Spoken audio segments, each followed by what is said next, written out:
Hi, this is Amazing Toying. So we're in uh, the Pick My Brain program. I'm recording this. I'm the founder of GIC Deal Finders and Magic of Real Estate. I stated in the introduction, I want this to be kind of informal. You probably have some downloads at the end of this program. Just click download, to see the rest of the paperwork. But I'm just going to talk about the unit one and model one, right? So unit one and model one consists of takeover note advantages and disadvantages. Now, so the question is this: you probably heard about no money down deal, uh, all those commercials says you could buy property with no money down, and you wonder how do they do it? I call real estate magic because it's so magical that it's the only business you could walk into with no money. You come in, you start with no money, and in a few months, depending on how good you are, depending on if you go through all these programs, right, and you graduate, so maybe this time next year or 6 months after this, you're doing the same thing that I'm teaching you right now, and you might be able to even teach your son, your daughter, because right now, I'm training my son. My daughter is about 11 years old. She goes to the site sometimes. She don't like it as much, but she does go. I make her go so she can see where the money comes from. That's it. So I'm gonna record this takeover payment. Takeover note, right? So takeover note, really, what I'm talking about is that you take over a house. Okay, you take over a house. That's really originally where the no money down comes from, right? So when I look at properties that I've taken over, usually what happens is this. The first property that I actually got, well, not the first property, when I started back again in 2001 or something or two, I put an ad in the paper that I buy properties. And so somebody called me and I asked them questions, right? And that's usually how you arrive at this. You ask them questions. So I ask her, why the most important question you could ask a seller is, why do you want to do this? Why do you want to sell your property, right? So let me do a picture of a property right here, right? It's got a little window and it's got a door here, right? So why do you want to sell your property? And they will usually tell you, any serious seller will tell you why they want to sell their property. So I said, why do you want to sell your property? Or she said, well, we're tired of the commute. Okay, they live in Riverside and they want to move to Orange County. We're tired of the commute, and so we want out of it. So I asked them, how much do you owe on it? What's your payment? Blah, blah, blah, right? And they gave me all that information. So I said, well, let me come and take a look at it. At that time, I didn't really discuss how I was going to buy it, but I had no money, you know. So in my mind, I was thinking, well, I could probably take over their payment, but I can say that over the phone until I sit down with them and discuss it, right? And so when I went to see the house, I now asked them, how soon do you want to do this? They say as soon as possible.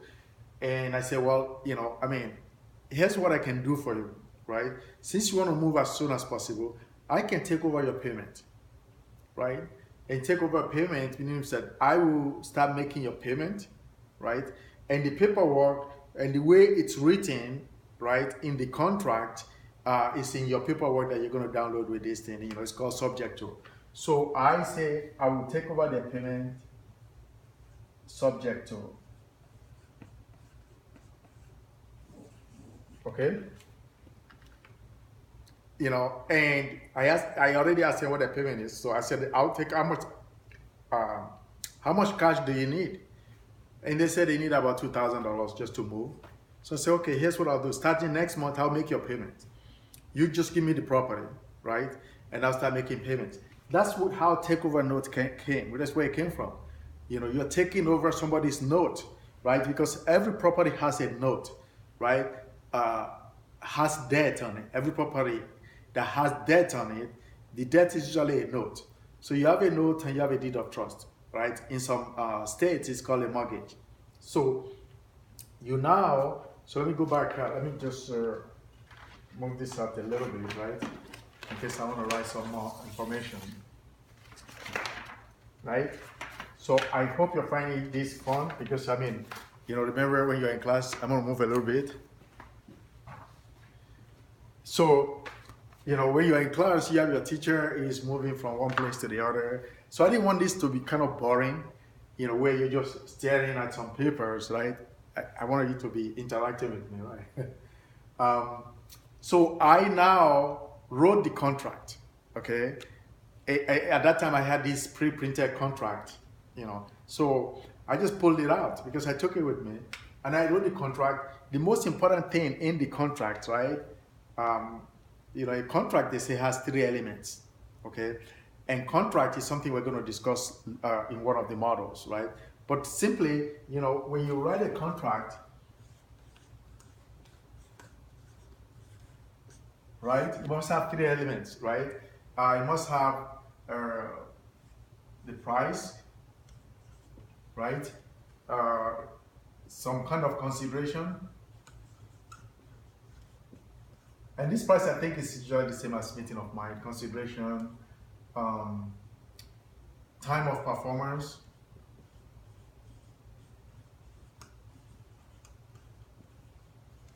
okay? And so actually, this is what I mean here. It's actually the offer, right? The offer. And then here you have the acceptance, right?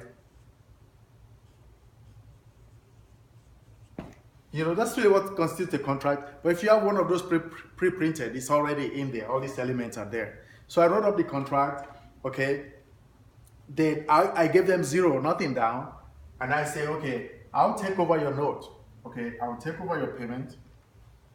So let's draw a little house here.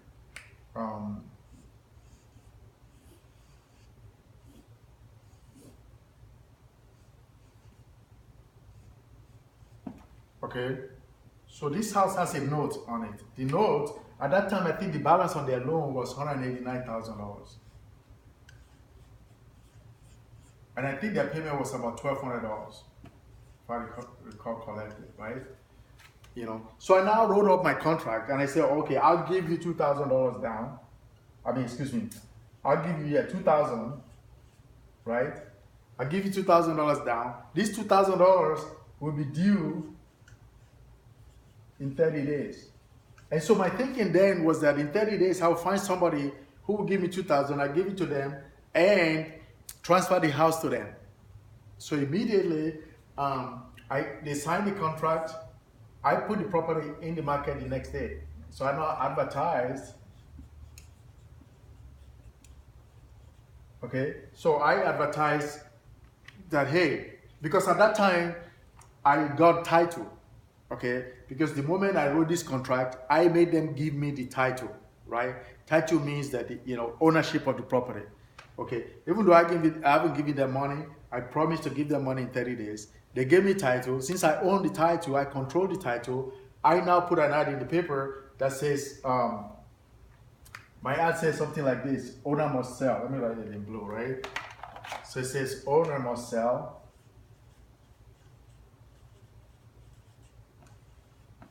Right? Owner must sell. And I now say 10,000 down. Down.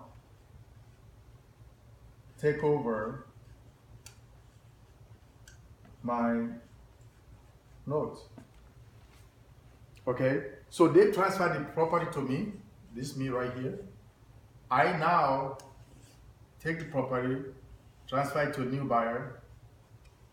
Right? So I took over the note,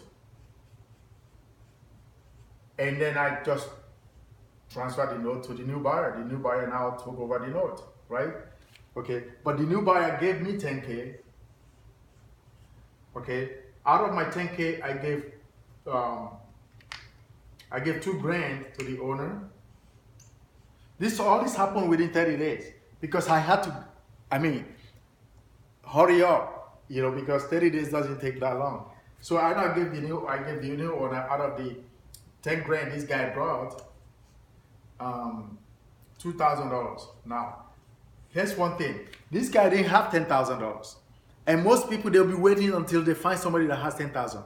As far as I was concerned, I needed cash flow. I need to get out of there, right? So when several people call me, right, and so he's the one that had cash right away. So I said, how much money do you have? Say, I got 5,000. I can get you $10,000 in a couple of months. So I said, sure, come down. So he came in, he gave me $5,000. I transferred 2,000 to the owners. I kept $3,000. I wrote the contract.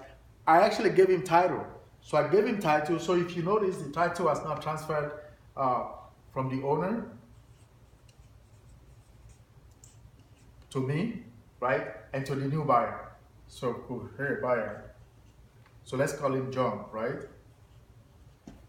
You know, this is Tony here. So the property is now transferred, right?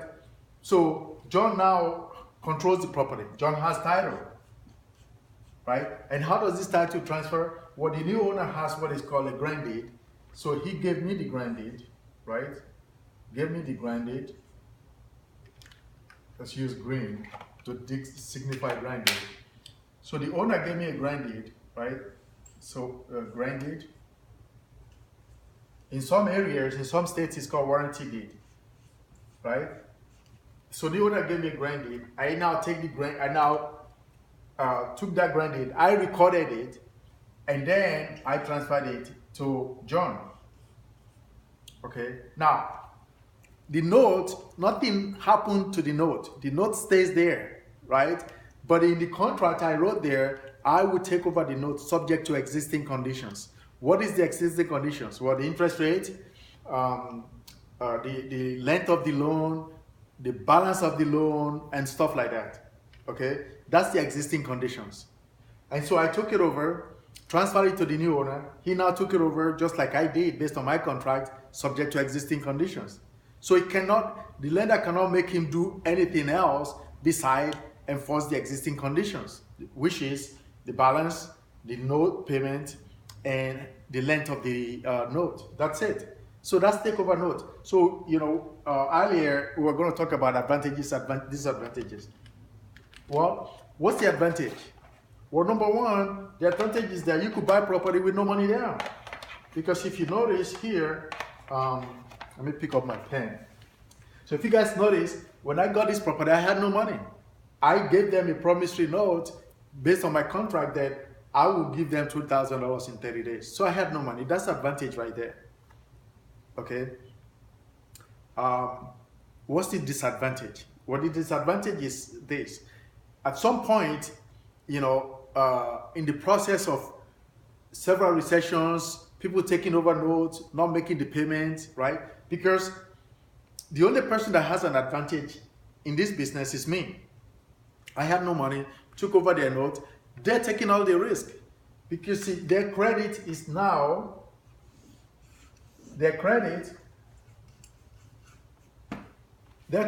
subject to my ability to make payments. So if I took over their note, I couldn't rent the property and I can't sell it. They're at a disadvantage because guess what? 30 days come, I will not be able to make the payment. So they have a disadvantage. So when you take over somebody's note, the seller has a disadvantage, you have an advantage. Now, when I go to sell and I make sure instead of having a disadvantage, I try to control it to where I don't get any disadvantage, you know, and that's the subject of, you know, for another model. In other words, how do you sell? I mean, it's easy, you could buy and you give all the disadvantages to the seller. But when you are ready to sell, like right now, when I was ready to sell, so I had this disadvantage to some extent. You know why? Because this guy did not have $10,000. He had only 5,000. So he gave me the 5 grand. I gave 2 grand to the owner. So I only had 3,000, right? I have 3,000 left. But he still owes me $5,000. So what did I do? I created a new note. So I now created a note for $5,000. Let's put the note here. New note, right? Well, that's too close. I'm going to use a different pen, right? So I created a new note.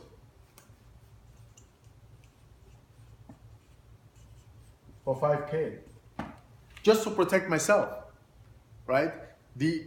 original seller is still not protected because he's exposed as far as the interest is, I mean, the payment is concerned. But I trust this new guy to some extent because he gave me 5,000.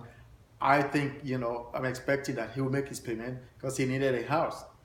But you can never guarantee that, you know. But as far as I was concerned, I want to make sure that I give the property, you know, to somebody who can actually afford it. I made sure they have a job and they have 5,000. And that's one way for you to protect the previous owner that sold you the property.